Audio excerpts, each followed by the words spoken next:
라이트 클럽에 오신 여러분 환영합니다. 반갑습니다. 반갑습니다. 네. 자, 오늘 모신 분 소개하겠습니다. 우리 에너지 정의 행동. 네. 에너지 정의 연대라고 나올 뻔했어요. 종종 그렇게 보시더라고요. 예, 많은 분들이. 행동입니다. 에너지 정의 행동. 자, 그 영어로 뭘 것 같아요? 저스티스 에너지? 에너지 저스티스 액션. 액션. 네, 맞습니다. 그겁니다. 예. 아, 네. 아, 진짜 에너지 그겁니까? 정의 행동. 그렇습니다. 예. 아, 영어가 좀 스페셜하진 않군요. 그냥 있는 대로. 네, 있는 대로. 있는 대로. 예. 대중적인 게 좋은 겁니다. 에너지 정의 행동에 우리 예. 이현석 대표님 모셨습니다. 반갑습니다. 저희 우리 김용민 TV의 이 원전 핵발전소 핵에너지 전문가로 네. 논설위원으로 저희가 위촉을 아이고, 하고 예, 그렇습니다. 감사합니다. 네. 예, 그렇습니다. 예. 무슨 질문을 던져도 그냥 바로바로 말씀해 주시니까 네. 사실 지난번에 모셨을 때 정말 너무 재밌었는데 그렇죠. 저기 조회수는 그렇게 생각 밖으로 많이 안 나와가지고 그랬구나. 이분들이 예. 우리 뭐 방송 내용에 문제는 없었고 예. 핵발전소 문제에 대해서 뭐 뻔한 얘기 이렇게들 생각하신 모양인데 여러분 이제 실존하는 위협으로 다가왔습니다. 네. 그렇죠. 그렇습니다. 자, 오늘도 휴먼 영상의학센터 김성현 원장님 모셨습니다. 네, 원장님 어서 반갑습니다. 오십시오. 반갑습니다. 안녕하십니까. 고정 게스트가 네. 고정 게스트가 되셨어요. 요새 예. 고초가 많으시죠?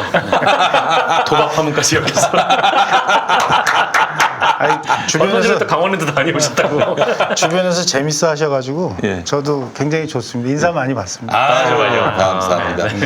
우리 김성현 원장님 서울대학교 의대 영상의학과 교수, 전 분당 서울대병원 교수, 그리고 전 삼성 서울병원 영상의학과 전임의. 예, 이 정도면은 뭐 탁 믿음이 탁 섭니다. 예, 감사합니다. 여러 번 소개해드렸지만 오늘 휴먼 영상의학센터 처음 이 방송 통해서 접하시는 분들도 있을 겁니다. 예, 휴먼 영상의학센터 뭐 하는 곳이고 또 우리 저 원장님께서 그동안 해오셨던 영상의학과, 네. 영상의학 이거는 무엇을 하는 건지.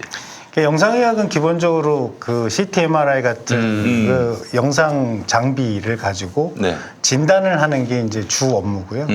그 중에 이제 그 투시라고 해서 이제 사람 몸을 들여다볼 수 있는 장비가 있어요. 예, 예. 그걸 가지고 이제 몸 안에 있는 그 어떤 그 병변을 혈관이나 다른 여러 가지 접근법을 사용해서 투시라는 장비로 들여다보면서 그 위치에 가서 이제 치료를 하는 치료 분야 이게 두 개로 나눠져 있죠. 진단 분야, 주요 치료 부위가 분야. 다 보입니까? 그래서 혈관이 가는 데는 다 보이죠. 우리 저 김성현 원장님이 워낙 유명한 분이고 세계적으로도 알려진 분이라서 네네. 아베가 와서 남몰래 치료를 받았는데 딱 촬영했더니 안에 수류탄이 있는 거예요. 아베는 치료하기 싫습니다. 나경원 베스트로 오셔가지고. 나경원 베스트. 나경원 베리굿. 예, 예. 알겠습니다. 자, 그래요. 영상의학과. 또 우리 교수님, 원장님, 오늘 50견 얘기해 주신다고요? 네, 50견. 오늘은 오십견에 대한 얘기를 드리려고 하는데요. 네네. 오십견이라는 게 잘들 아시는데 오십견은 기본적으로 어깨 통증이에요. 어깨 통증인데 어깨 통증 더하기 네. 어깨가 원래 움직일 수 있는 관절의 가동력이 있거든요. 움직이는 가동력이 점점 줄어들어서 나중에는 이제 그 머리 빗는 것도 힘들고 아이고, 머리 못 그렇죠. 감죠. 이렇게 손이 안 올라가니까. 그다음에 뒷짐이 잘 안 되고요. 네. 뭐 이런 증상들이 있는 게 이제 오십견이라서 집에서도 쉽게 본인이 진단할 수 있어요. 그런데 어깨 통증 더하기 운동 제한. 그럼 살찐 사람하고 어떻게 구분이 가능합니까? 살찐 사람이 오십견이 더 많이 생긴다는 증거는 없어요. 이게 저걸 생각하시면 돼요. 예전에 그 심영래 씨 영화 중에 용가리. 네. 용가리 초기는 어땠냐? 이게 그 팔이 자유자재로 움직여지지 않아가지고 네, 그랬죠. 건물을 부셔도 건물을 부셔도 이런 거. 맞습니다. 되게 이제 머리 빗으려면 고개가 이렇게 내려와야 되죠. 손이 못 올라가니까. 용가리가 50견이었구나. 50견이었어요. 아니 이게 지금 저희가 웃으면서 얘기하는데 네. 이거 그 50견 증상 가지신 분들 진짜 고통스럽더라고요. 이게 굉장히 힘들어요. 네. 심해지면은 밤에 주무실 때 굉장히 많이 아파서 잠을 못 자요. 그러니까 이제 다른 자극이 다 없어지기 때문에 밤에도 아프거든요. 또 이제 지하철이나 버스나 이런 거 타고 어깨를 살짝 탁 부딪히면 상대방한테 욕할 만큼 화가 나죠. 너무 아파가지고. 그 정도예요? 네. 상대방은 그 사정도 모르고 헐리우드 액션이라고 막 그러고. 네, 그러니까 굉장히 이제 그 통증도 심하고 또 굉장히 오래가는 병이에요. 그냥 두면 그냥 두면 낫기는 해요. 그러니까 이제 옛날 말에 이제 오십견이라는 게 모내기 할 때 생기면 가을거지 할 때 준자해진다 이런 말이 있을 만큼 그러니까 옛날 노인네들도 많이 저 앓던 병이고 네. 그러니까 이제 그게 원래 그냥 놔두면 한 2년 반 정도 갑니다 평균적으로. 2년 반이나 가요. 네. 근데 이제 옛날에는 이제 치료 방법이 별로 없으니까 그냥 살았는데 네. 요새 세상 2년 반을 아프고 사는 사람이 아유, 어디 어떻게 있어요? 살아요. 못 살죠. 그래서 이제 그거를 이제 그 치료를 해야 되는 병이 된 거죠. 옛날에 그냥 두고 사는 병이었는데 지금 이제 치료해야 되는 병이고 그 내부적으로 이제 병의 원인은 사실은 관절이라는 거 안에는 언제나 활막이라는 게 들어 있어요. 활막이라는 게 이름으로도 이제 유추가 되는데 활액, 윤활유를 분비하는 막이에요. 예. 그러니까 윤활유를 분비해서 이제 어깨 그 운동 이렇게 관절이 운동할 때 이게 미끌미끌하게 잘 움직이게 하는 그런 그 역할을 하는 막인데 활막에 염증이 생기는 병이에요. 기본적으로. 근데 활막이라는 게 얇고 미끌미끌한 막이고 또 이제 굉장히 민감해요. 거기 신경말단이 많이 와 있기 때문에 민감한 막인데 염증이 생기면 특이하게 이게 두꺼워지면서 서로 엉겨 붙어요. 아이고. 그러니까 유착이라고 그러죠, 그거 보면. 그래서 이제 활막에 염증이 생겼는데 유착이 된다 그래서 의학 용어는 유착성 활막염이에요. 굉장히 이해하기 쉽죠. 네. 근데 이제 치료하는 방법은 유착하고 염증을 없애면 되잖아요. 네. 근데 이제 유착을 없애는 방법이 어깨에다 아까 말씀드린 투시를 보면서 바늘로 어깨 관절 안에다가 바늘을 꽂아요. 얇은 바늘. 관절 안에다가 바늘 네, 꽂는다고. 여기에도 이제 앞에서 이제 바늘을 일단 아플 것 꽂아서 같아. 네. 아니. 그다음에 저는 못하겠습니다. 안 아파요. 안 아파. 아, 요만 아주 얇은 바늘인데요. 아니 그 저 한의원 가서 침 맞으면 아플 것 그런 같잖아요. 거랑 비슷해요. 네. 아마 안 아파. 겁나 아프던데. 아니 따끔하긴 하는데 네. 아주 그 전곡을 찌르는 거 아니겠습니까? 그렇죠. 근데 이제 따끔한. 어깨 관절에서 바늘을 꽂은 다음에 거기다 물을 한 40cc 넣어요. 물을요, 물. 물이라 그래서 행수 그런 거 말고 네. 의사들 쓰는 물 이게 생리식염수라고 이제 있잖아요. 소독된 물. 예. 이제 40cc가 굉장히 많은 양인데 네. 그 주사를 40cc 하는 이유가 이제 서로 엉겨부터 좁아져 있는 거를 풍선 부는 것처럼 그 수압을 이용해서 뛰는 거예요. 이렇게 밀어내가지고 이게 뛰면은 이제 유착이 떨어지잖아요. 네네네. 유착이 떨어지면은 이제 치료가 된 건데 기본적으로. 근데 문제는 이제 주사했던 생리식염수가 30분 이내 다 없어져요. 다 흡수돼서. 그래요? 그럼 이제 떨어지었던 염증이 있는 면이 서로 이렇게 도로 접쳐지잖아요. 네. 그 도로 붙잖아요, 이게. 예. 그래서 도로 붙지 않게 하기 위해서 거기다가 염증 제거를 위해서 스테로이드를 같이 주사를 해요. 소량의 스테로이드를 스테로이드를. 같이. 네. 그러면 이제 효과는 굉장히 좋습니다. 이게 몇 안 되는 그 명이 될 수 있는 병이에요. 그러니까 주사 한 방에 쫙 나니까 나중에 와서 명이라고 칭찬하고 그러는 병이거든요. 아 그래요. 이 얇은 바늘을 여기 넣어서 그 바늘을 통해서 네, 넣는 이게 거예요. 주사를 하는 거죠. 그렇게 해서 이제 1회 주사를 하면 통증은 거의 한 70-80% 이상 없어져요. 그래서 살만해져요. 네. 그리고 이제 운동 제한 한 반 정도 풀리고 그 나머지 남은 반은 이제 본인이 어깨 운동을 해가지고 이제 그거를 이제 완전히 자기 관절 가동력을 회복하면 완치되는 거죠. 이거 생각보다 복잡한 병이네요 이게. 근데 뭐 설명만 복잡하지 실제로는 별거 아니죠. 뭐 어깨 통증 더하기 운동 제한이 50견이고. 50견하고 목 디스크는 어떻게 다릅니까? 그게 이제 증상이 비슷해요. 목 디스크와 50견은. 근데 이제 아주 기본적인 특징은 뭐냐면 목 디스크는 통증이 뒤로 넘어가요. 50견은 통증이 앞으로 와요. 앞쪽이 아픈 게 50견, 뒤쪽이 아프면은 목 디스크 이렇게 이제 대강의 구분을 할 수 있죠. 원인은 완전히 다른 병인데 네. 증상이 비슷해서 이제 헷갈리는 병입니다. 그러면 지금 휴먼 영상 의학센터의 치료법이 없었던 과거에는 어떻게 치료했습니까? 과거에는 그러니까 그 어깨를 예. 이렇게 가동력이 줄어드니까 예. 이걸 살살 운동을 시켰어요. 재활 운동. 네, 조금씩. 예. 근데 어차피 이게 붙어 있다면서 이게 무리되지 않아요? 조금씩 움직이면 조금씩 떨어지는 거죠. 근데 이제 움직일 때마다 통증이 너무 심해서 재활 치료로는 굉장히 오래 걸리고 아파요. 그렇지. 근데 이제 물론 이제 이 주사 치료도 주사 치료를 받은 다음에 재활 치료를 좀 해야죠. 본인이 이제 가동력 완전히 회복해야 되니까 50%밖에 안 좋아지니까요. 근데 이제 운동을 할 때 할만하죠. 통증이 없으니까. 훨씬 좋은 상태에서 네. 운동할 수 있는. 그렇지. 그러면 네. 이게 시술하면 얼마나 걸려요? 이게 낫는 시술하면 데까지? 한 번 하면 뭐 일주일이면 싹 없어져요. 이게 만약에 없이 가면 이게 2달이고 3달이도 가요. 내가 이거 그런 한 분을 한 봤어요. 3개월, 6개월 이렇게 걸려요. 바늘 꽂고 이렇게 치료하는 시간이요? 치료한 시간 5분. 5분밖에 안 걸려요? 예. 아이고 세상에. 한 방 맞잖아요. 네. 그게 좋아지잖아요. 네. 그러면 언제쯤 또 맞아야 됩니까? 대개는 안 와요. 한 번에 끝. 아, 진짜요? 네, 근데 당뇨가 있으면은 이게 그 단단하게 붙기 때문에 2번 하는 경우가 있는데 대부분 당뇨 없이 그냥 오십견이 생기신 분들은 한 번 치료로 그 환자 얼굴을 다시 보는 경우가 거의 없습니다. 아, 그래요? 예. 그 건망증이 많으시다는 네. 얘기. 환자 그렇게 느끼는 거 아니에요?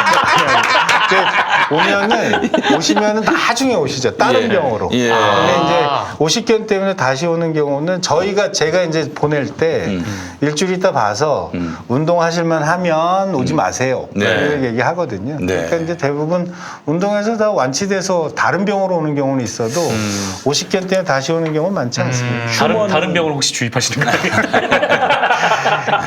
워낙 오십견이 있으신 분들이 50대 이상이기 때문에 근골격계 다른 질환들이 또 있어요. 60대 이상은 60견이에요. 아, 네. 아, 참, 50견이라 그래서 나는 왜 40도 안 되는데 50견이 걸렸냐. 이런 사람들이 있는데 50견이 꼭 50대에만 오는 건 아닙니다. 50대에 많이 생긴다는 뜻이죠. 18살에 걸리면 그러면 그런 경우도 있어요. 근데 그런 애들이 이제 청년이잖아요. 근데 네. 그런 친구들이 50견이 걸리는 거는 당뇨가 있기 때문에 걸린 경우가 많아요. 그래요. 아, 예. 당뇨. 그 사실 휴먼 영상의학센터의 50견 치료법 그 이전에는 방법이 2가지였어요. 신신파스. 네. 첫 번째 맞습니다. 방법, 신신파스. 네오파스. 2번째 방법. 2가지밖에 파스로 없어요. 얘기하는. 예, 그렇죠. 맞아요. 근육통 오면은 무조건 이제 파스죠. 옛날에 파스 많이 발랐죠. 예. 자, 그러나 이제 여러분 휴먼 영상의학센터로 엄청나게 앞당겨지는 겁니다. 몇 달 걸리는 거. 네. 그만 저기 딱 이렇게 한번 주사 맞고 5분 안에. 5분 안에 네. 맞고 그리고 몇 주 정도만 이렇게 저기 운동을 좀 하면은 금방 풀어진다. 50견 눈 녹듯이 사라진다. 이거 아니겠습니까? 맞습니다. 아이 그래요. 깔끔합니다. 근데 예. 뭐 그 이 치료하는데 한 300만 원 받고 그러신 거 아니죠? 아, 이거 보험이 되는 치료예요. 보험이 됩니다. 또 게다가 보험이 돼요. 싸요. 이게 되게 이제 뭐 한 방에 다 됩니다. 이렇게 확실하게 이제 단언할 수는 없어도 네. 거의 90% 이상 한 방에 되기 때문에 그러니까 치료에 경제적인 부담을 느끼실 필요는 거의 없어요. 근데 원장님 이런 경우도 있습니까? 막 여기가 안 좋아서 50견인 줄 알고 갔어요. 네. 근데 50견까지는 아니고 하여튼 안 좋은 그런 상황도 치료가 가능한가요? 그럼요. 일단은 그 무슨 이 50견 치료 말고 다른 치료들도 많이 있고 또 이제 상태가 만약에 50견의 상태가 아니고 딴 거다. 네. 그럼 다른 방식으로 또 치료를 하죠. 그렇지. 아니 그게 이 50견이냐 아니냐 이거 갖고 판단해서 돌아가시고 이런 게 아니라 사람을 치료하기 위해서 고통에서 헤어나오기 위해서 환자가 스스로 진단해서 오진 못하잖아요. 그렇죠. 그렇죠. 어깨 통증 있고 운동 제한 있으면 그거다 이렇게 생각하시면 돼요. 그렇습니다. 일단 아프면 무조건 휴먼 영상의학센터로. 예, 우리 네, 김상현 가는 걸로. 원장님 얼굴 기억하시고요. 네네. 자, 하여간 오늘 또 50견의 우리가 해법을 찾아냈습니다. 휴먼 영상의학센터로 여러분을 초대하겠습니다. 자, 지난 시간에는 저희가 전립선 얘기했었고 급사 방지 건강검진 얘기해요. 그렇습니다, 여러분. 늦기 전에 더 늦기 전에 휴먼 영상의학센터 가시고 금방 진단 나오고 금방 치료합니다. 네. 자, 여러분들 휴먼 영상의학센터 지금 쫙 자막이 나가고 있습니다. 여러분 많은 문의, 많은 또 혜택을 누리시길 바라겠습니다. 김성현 원장님 수고하셨습니다. 고맙습니다. 고맙습니다. 고맙습니다. 네. 자, 오늘 이현석 에너지 정의행동 대표 모시고 말씀 나눠보겠습니다. 오늘도 네. 역시 단답식으로 그렇게 가죠. 단답식도 네, 좋고 네, 뭐 네. 좀 재미있게 또 얘기해 네, 주시면 네. 좋겠습니다. 네. 자, 아베가 말이죠. 후쿠시마산 농산물 걱정 없다. 네. 마음껏 먹어라. 네. 어떻게 생각하십니까? 사실 지금까지 홍보를 많이 했습니다. 네. 혹시 기억을 하실지 모르겠는데 네. 2011년도에 이명박 대통령께서 일본을 가신 적이 있었어요. 한중일 정상회의. 네. 당시에 미리 얘기도 안 하고 네. 후쿠시마산 오일을 줬어요. 아, 정상들한테 그래서 제정신이 아니구나. 2011년이면 사고 직후죠. 네. 네, 그 얼마 안 되고 이듬해, 그 나서. 이듬해지, 그 이듬해. 이거 그래서- 멱살 잡을 사안인데 이거? 그러니까 그 당시에 그래서 이게 문제가 돼가지고 뉴스에도 나오고 막 그랬고요. 그러니까 네. 일본 정부가 지금까지 했던 일들을 보면은 그런 식으로 이제 후쿠시마산 농수산물 이거를 이제 많이 먹자. 네. 뭐 이런 것들을 캠페인을 지금 계속 하고 있는 중인 거죠. 이제 그러는 와중에 지금 이제 도쿄 올림픽이 있으니 아 이것도 이제 홍보를 좀 하자. 네. 이렇게 된 겁니다. 그 이제 사실은 우리 저 문재인 대통령이 갔다면은 뺨을 때렸겠지. 근데 이명박은 뭡니까? 아주 원전 전도사 아니에요. 그렇죠. 그러니까 줬는데 안 먹을 수가 없는 거야 이게 또. 먹었어요, 그래서 MB가? 아니 그렇죠. 먹었죠. 당연히. 아 진짜요? 예, 먹었죠. 당시에. 뭐 그런 걸 우리 선수한테 줘야 됩니까? 그러니까 이게 지금 사실은 후쿠시마 인근에 있는 농수산물들을 먹어서 응원하자 뭐 이런 거 혹시 들어보셨는지 네, 모르겠어요. 예, 예. 실제로 지금 정부가 그런 캠페인을 하고 있어요. 먹어서 정부가. 응원하자. 그래서 이제 거기 인근에서 나오는 여러 가지 농수산물 이런 것들을 이제 해서 먹자. 이런 이제 캠페인도 하고 있고 이러던 와중인 거죠. 그 아베가 찍은 사진 중에 하나가 네. 예전 지금 네. 최근 건 아닌데 네. 그 후쿠시마산이라고 하면서 이거 먹는 거 이게 문어를 먹었어요. 문어. 그거요. 문어. 예. 그 실제로 후쿠시마산 맞을까요? 뭐 그것까지는 알 수 없겠는데 나는 아니라고 봐요. 저는 아니라고 그것까지는 봐요. 잘 모르겠어요. 100% 아니라고 봐요. 근데 어쨌든 그런 식의 CF들이 굉장히 많고요. 아. 예, 그리고 이제 그렇게 이제 홍보하는 와중에 이제 요번에 도쿄 올림픽 얘기들이 나오게 된 거죠. 네. 그 MB가 그 후쿠시마산 오이를 먹었다는 얘기가 말씀을 하시자 네. 박경현님께서 네. 그건 잘했네.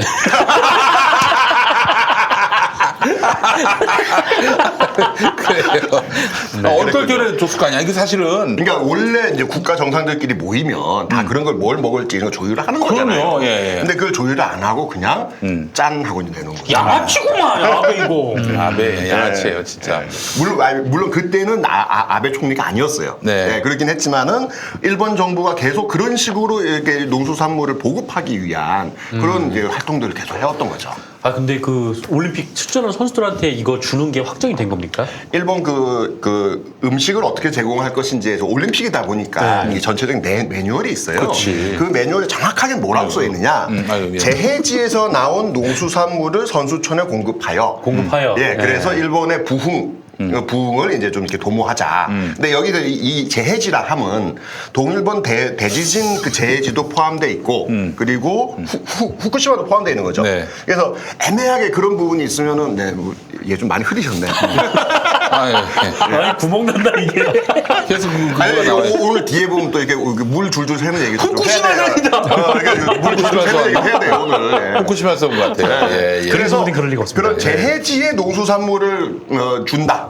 이게 정확한 이제 표현인 건데 이제 그걸 이제 애매하게 가는 거죠. 지금 논란이 많다 보니까 이거는 이제 후쿠시마산이 들어갈 수도 있다, 안 들어갈 수도 있다. 이걸 좀 정확하게 안 밝히고 있는데 일본 정부 내에서 지금까지 했던 걸 보면은 후쿠시마산이 들어갈 수밖에 없다는 거죠. 아니 그러니까 근데 이제 그러면- 기본적으로 네. 지금 당장은 반발하니까 네. 안 줘도 그 올림픽 대회가 끝난 다음에 우리가 다 먹였다.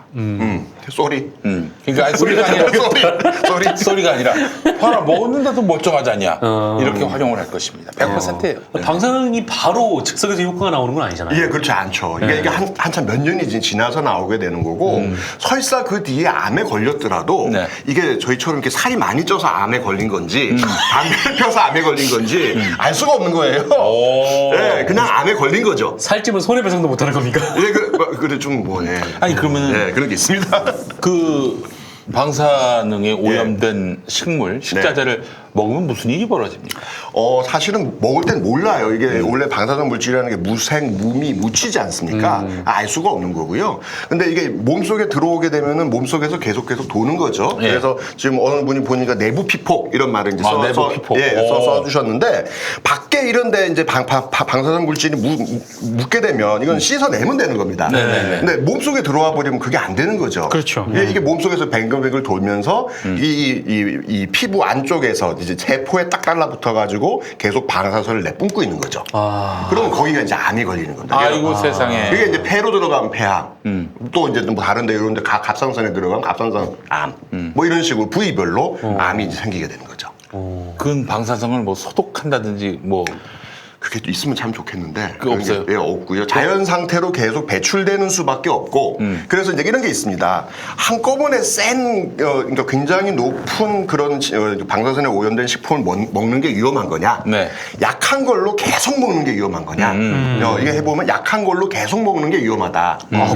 왜냐면은 몸에 들어온 게 배출되고 또 먹고 배출되고 이거 하는데 이제 중간에 시간이 걸리는 거예요. 네. 그러니까 한 번 짠 걸 먹게 되면은 시간이 지나면은 좀 시간이 많이 걸리지만은 자연스럽게 배출이 되죠. 하지만 아주 낮은 상태를 계속 먹게 되면은 예. 나갈 틈이 없이 계속 들어오는 거죠.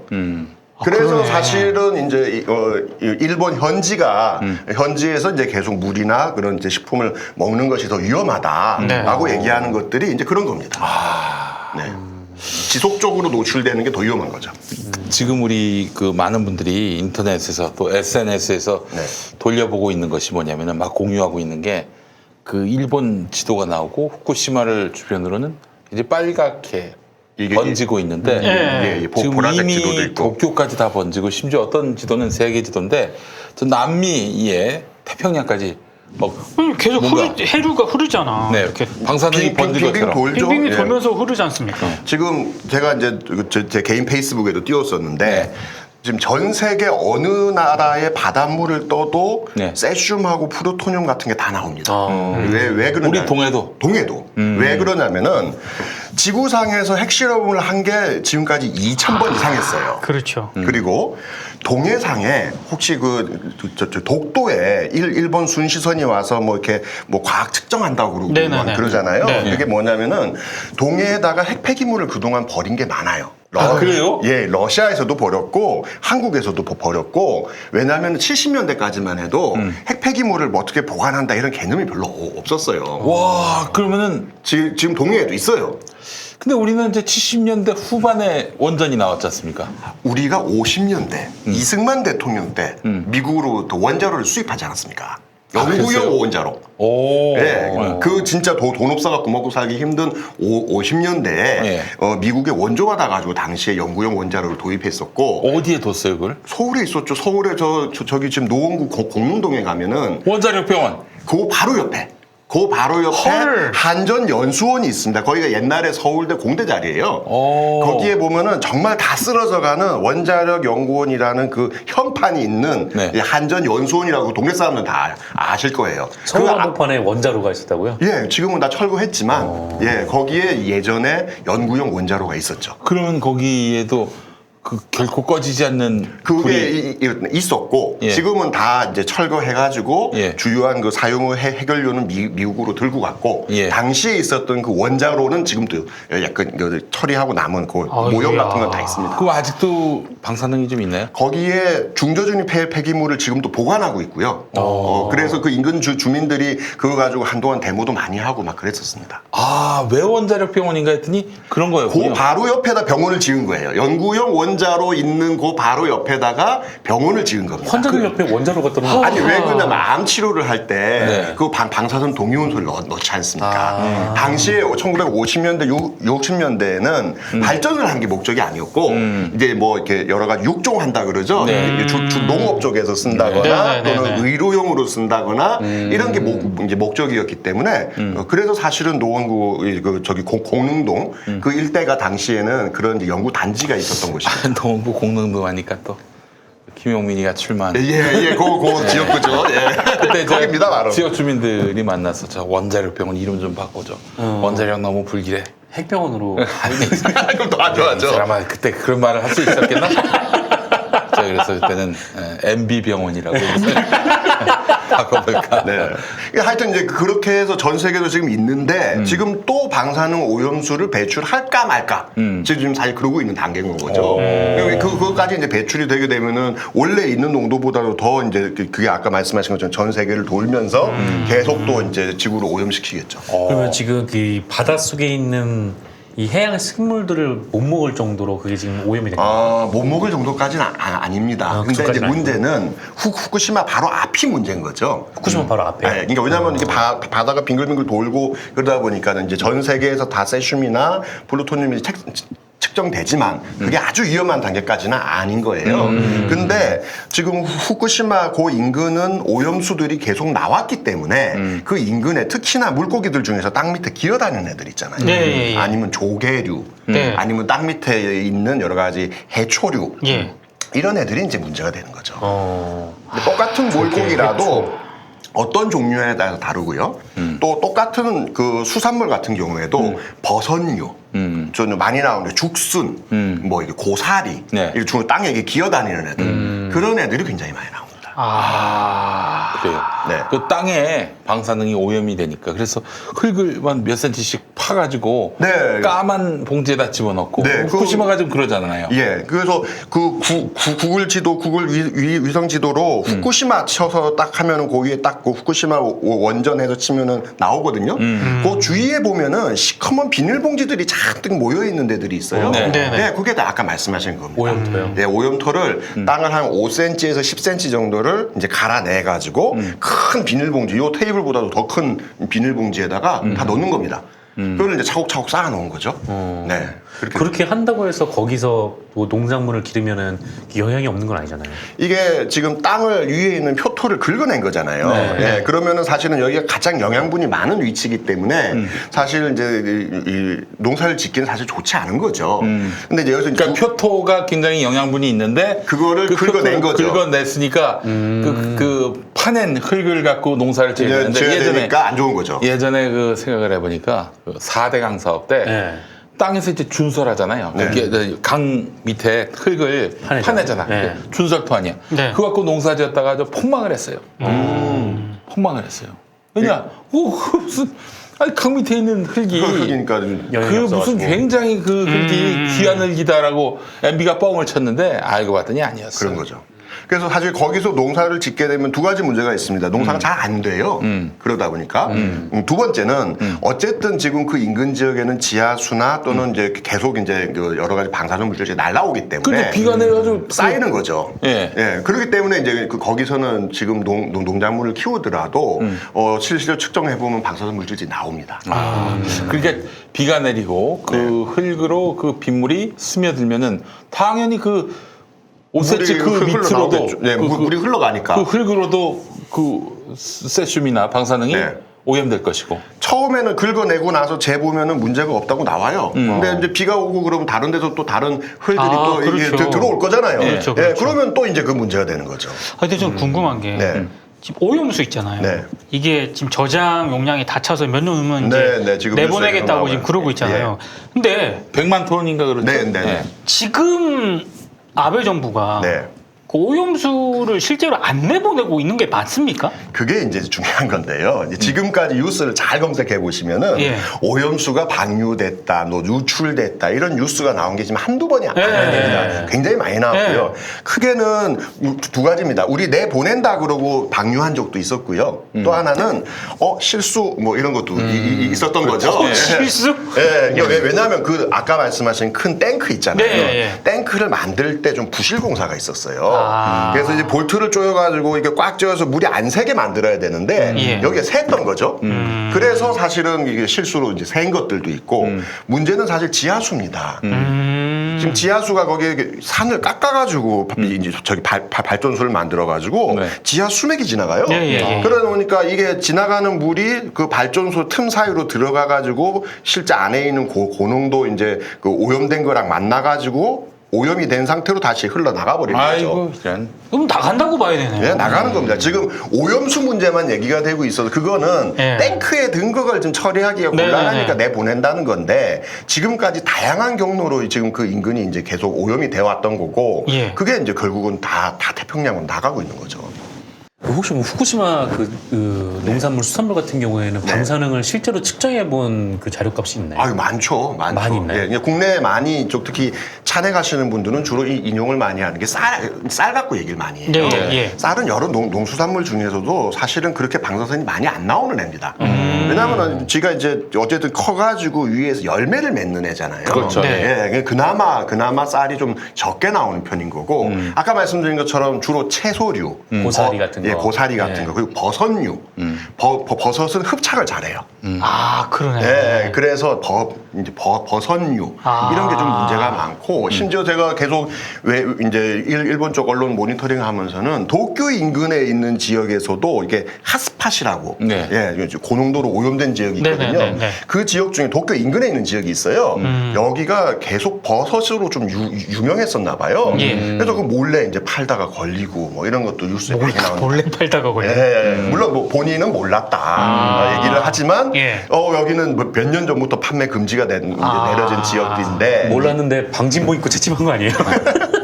이제 뭐 그런 사례들이 굉장히 많습니다. 그러니까 이게 뭐냐면은 농수산물이 안전하다라고 하지만 사실은 인근 지역이 꽤 많이 오염돼 있고 예. 일종의 복불복인 거죠. 어떤 그 농수산물의 경우에는 실제로 재보면 굉장히 문제가 없어요. 네. 하지만 어떤 종류의 경우에는 문제가 될 만큼 많이 나오는 애들도 있는 거죠. 그렇기 때문에 사실은 이거를 이제 한국 같은 경우에 이제 그걸 수입하는 것을 하면 안 된다라는 이유가 뭐냐면은 그걸 일일이 걸러낼 수가 없다는 거죠. 그렇죠. 다 측정할 수도 없고 예. 실제로 측정하는 게 우리가 이런 데 있는 그런 무슨 방사능 계측기 삐비비비 해가지고 잴 수가 없어요. 어떻게 재야 됩니까 그런 거는? 다 갈아가지고요. 갈아서. 예, 완전히 갈아서 믹서기로 완전히 갈아한 것을 통에 넣어놓고 그리고 이제 여기서 몇 시간씩 측정을 해야 되는 거예요.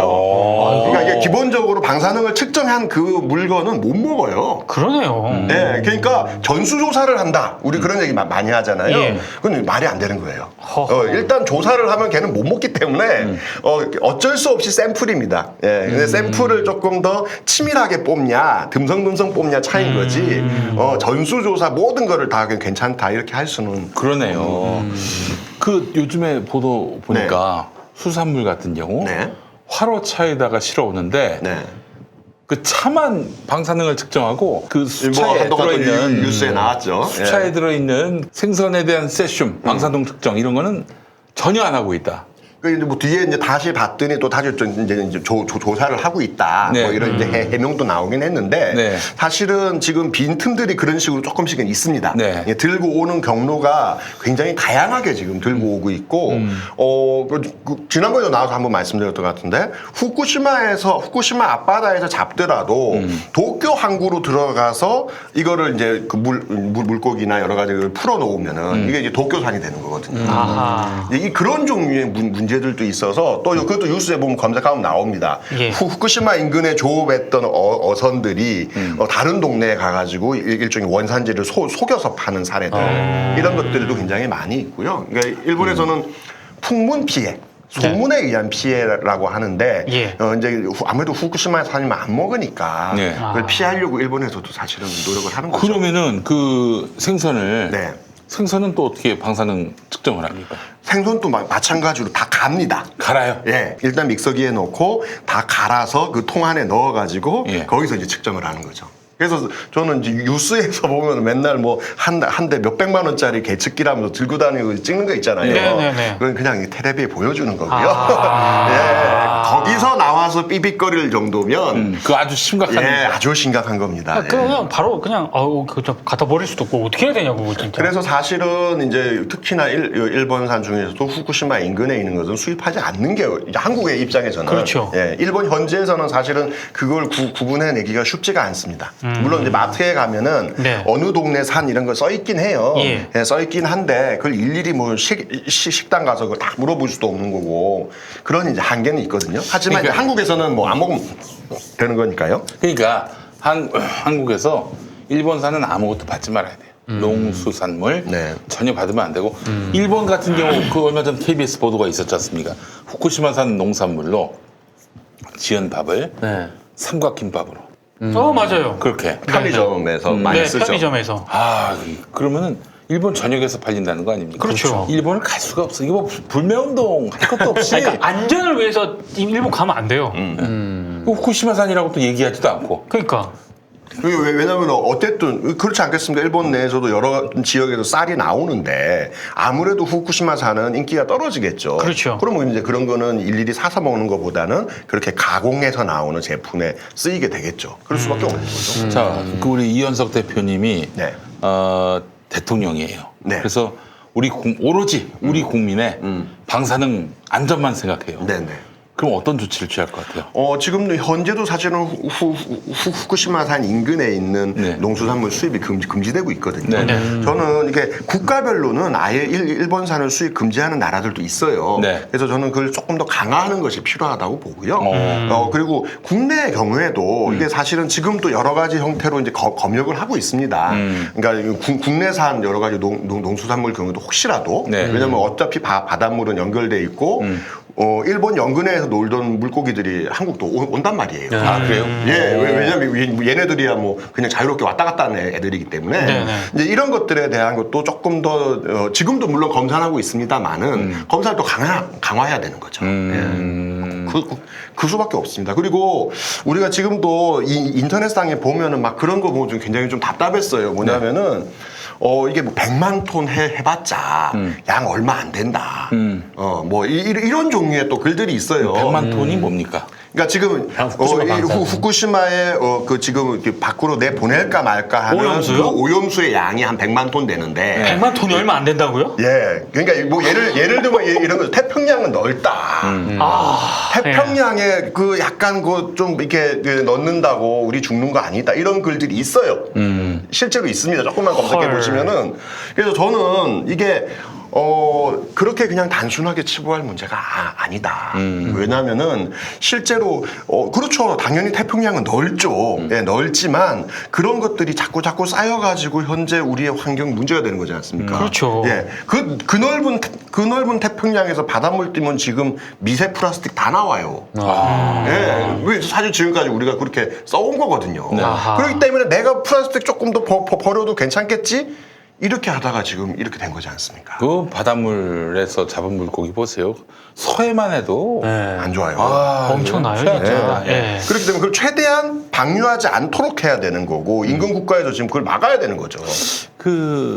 혹시 네. 그 100만 톤 되는 물을 네. 끓여서 그냥 증기로 내보내면 안 됩니까? 끓이면은 공중으로 날아가겠죠.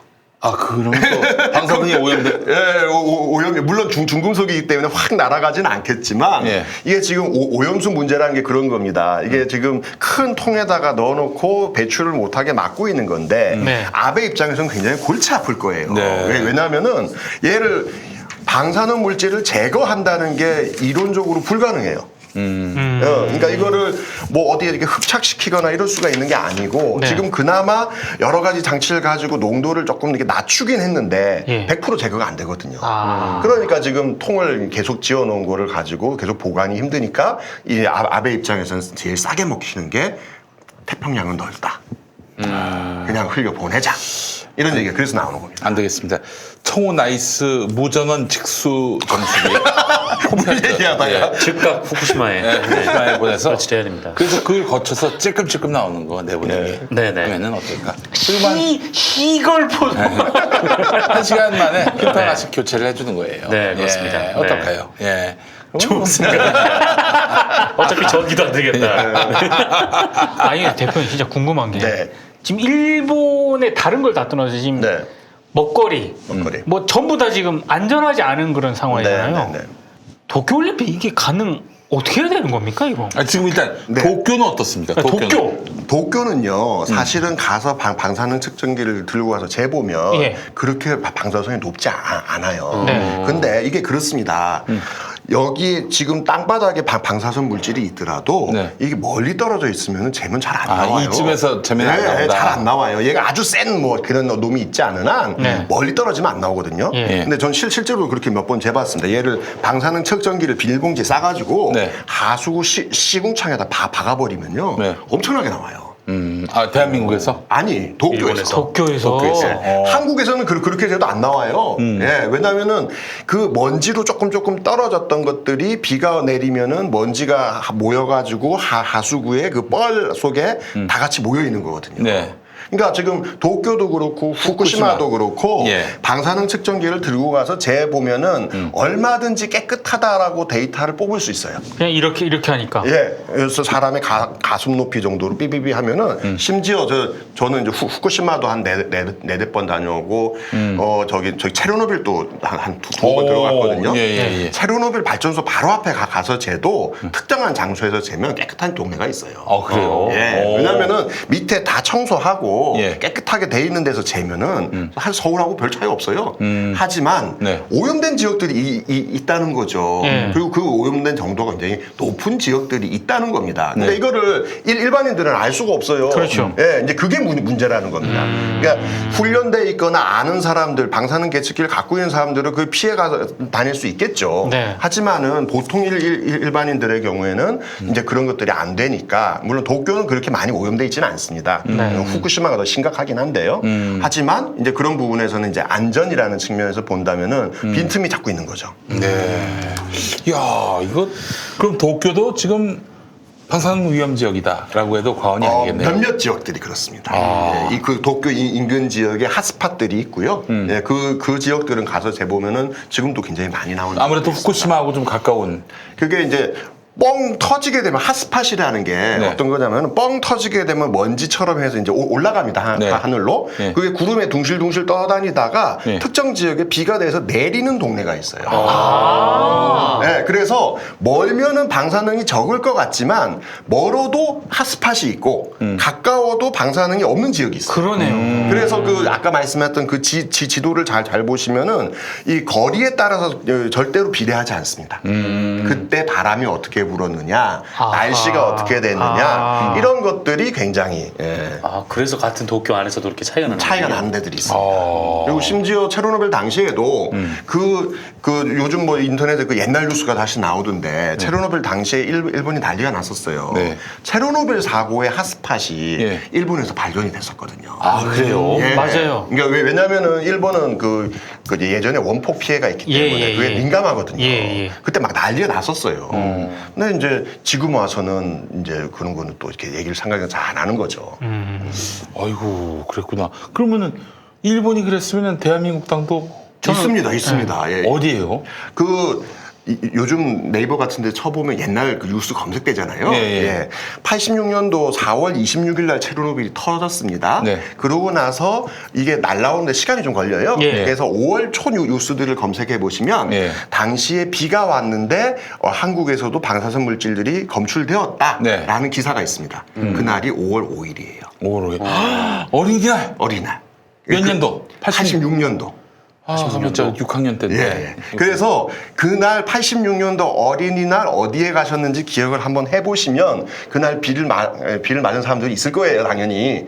비가 왔으니까. 근데 그날 뉴스를 보면은 이게 뭐 충청도 지역 어디서 방사능이 측정되었다라는 뉴스가 당시에 나옵니다. 아니, 그런 끔찍한 얘기를. 예, 뉴스 요즘 네이버 검색해보면 다 나옵니다. 예.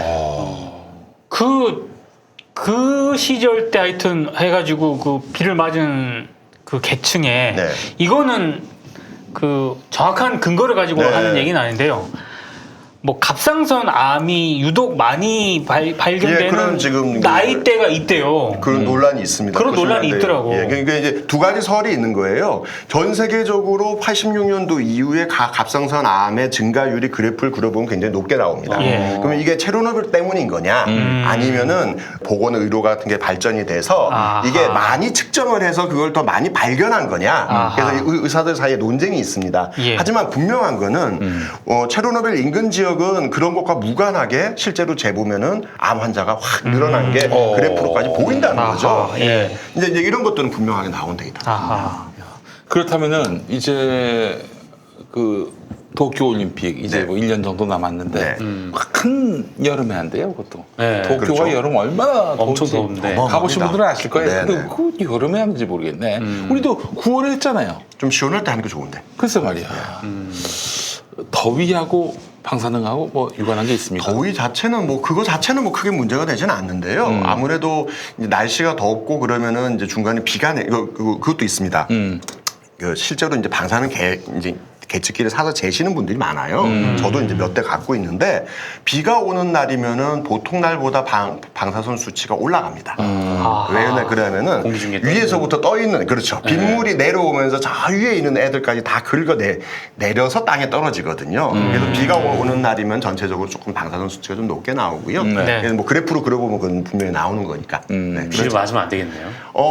특히 그래 오염 지역에서는 비를 맞으면 안 되고 얼마 전에 이제 그 뭐 히로시마 나가사키 이제 원폭 투하 관련해서 행사가 있었는데요. 네. 특히 이제 핵전쟁 같은 게 있어가지고 내리면 이제 흑우라 그럽니다. 아. 그런 핵폭탄이 터지고 난 다음에 내리는 첫 비. 얘는 시커먼 비가 내려요.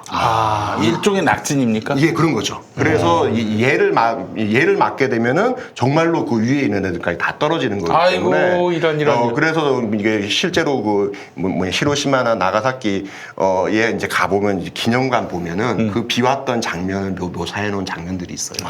근데 굉장히 좀 끔찍하죠. 그래서 예. 어쨌든 방사능 사고가 생겼다, 뭔가 누출이 됐다라고 했을 때는 항상 관심이 첫 번째 비.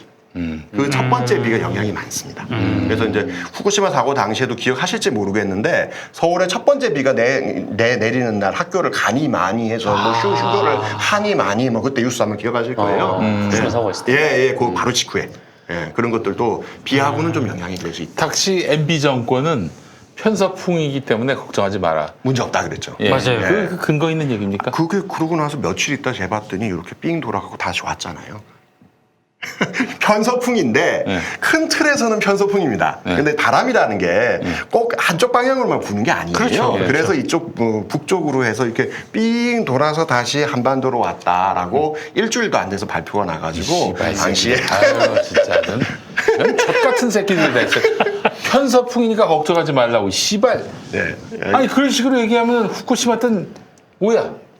그러니까 이제 그런 식으로 사람들을 많이 현혹시켰죠 당시에는. 근데 이제 요즘은 인터넷도 잘 되고, 그렇죠. 예, 사실 당시에도 보면은 이제 요즘 보면 외국어 잘하시는 분들이 많으세요. 네, 예, 그런 분들이 외국자로 막 들고 와가지고 그때도 막 여러 가지 반박하고 이제 그런 것들 많이 했습니다. 뭐 옛날처럼 뭐 정부에서 그런다 그러면 다 믿고 그러진 않잖아요. 아 그때는 뭐 모든 언론이 다 MB 때니까 뭐 MB 말하는 대로 다 예, 예. 복창했어요. 문과는 믿었죠. 문과는 믿었어요. 문과는 믿었어요. 예, 그렇군요. 아이, 예, 진짜, 예. 진짜. 아이고. 자, 그러면 IOC에서는 도쿄올림픽을 걱정해야 되는 거 아닙니까? 우리 대신해서.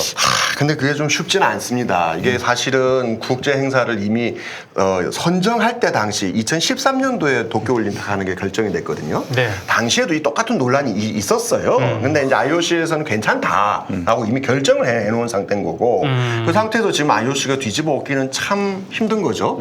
또 이제 보면은 뭐 IAEA에 대해서 물어봐야 되는 거 아니냐 이런 얘기도 나옵니다. 근데 국내 IAEA 그러면은 막 중립적인 국제기구 막 이렇게 되는데 사실은 여기는 핵산업계에서 모여서 이렇게 만든 국제기구라고 이해하시면 돼요. 예, 그렇습니다. 마치 우리 그러네. 그 뭐 원자력 이쪽에 뭐 계시는 마피아들. 예, 그렇죠. 그런 분들이 한 것처럼. 왜 그러냐면요. 이게 지금 그 구성 자체가 전 세계 핵산업계 또 내지는 국가에 있는 그 규제기관에 있는 사람들끼리 모여가지고 그 모든 실무를 다 하고 있어요. 네네. 예, 그렇기 때문에 여기서 하면 막 공평한 뭐가 나올 것 같지만 지금까지 우리나라에 했던 걸 보면은 뭐 정반대 일들이 굉장히 많습니다. 뭐 예를 들면 경주에 있는 핵폐기장 같은 경우 물이 막 새고 있는데 IAEA 와가지고 문제 없다고 하고 갔고 뭐 이런 식으로 이게 실제 어떤 민감한 문제에 대해서는 피해가는 경향들이 있기 때문에 현재로서는 사실은 조금 더 국제사회에서 압박을 해서